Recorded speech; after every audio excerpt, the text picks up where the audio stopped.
Hi, ഞാനിന്ന് വന്നേക്കുന്നതേ നമ്മളോട് പഴയ ആൾക്കാരെല്ലാവരും പറയാറുണ്ട് നമ്മുടെ മനസ്സിൻ്റെ കണ്ണാടിയാണ് മുഖം എന്ന്.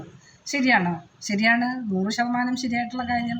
നമ്മുടെ മനസ്സിൽ എന്തെങ്കിലും വിഷമങ്ങളോ ദുഃഖങ്ങളോ ഒക്കെ ഉണ്ടെങ്കിൽ നമ്മളറിയാതെ അത് നമ്മുടെ മുഖത്തേക്ക് വരും.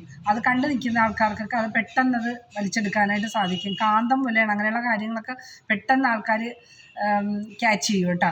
അപ്പോൾ അതേപോലെ തന്നെ നമ്മളോട് സ്നേഹമില്ലാത്ത ആൾക്കാരോ പകയുള്ള ആൾക്കാരോ ശത്രുതയുള്ള ആൾക്കാരോ സ്നേഹം നടിക്കുന്ന ആൾക്കാരോ ഒക്കെ നമുക്ക് ചുറ്റുമുണ്ടെങ്കിൽ അവരുമായിട്ടൊരു 10 മിനിറ്റ് സംസാരിക്കാനൊരു അവസരം കിട്ടിയെന്ന് ഇരിക്കട്ടെ, നമുക്കും അതുപോലെ അവരുടെ മുഖത്തുള്ള ആ കണ്ണാടിയിൽ കൂടിയിട്ട്, മുഖമെന്ന കണ്ണാടിയിൽ കൂടിയിട്ട് നമുക്കും ക്യാച്ച് ചെയ്തെടുക്കാനായിട്ട് സാധിക്കും.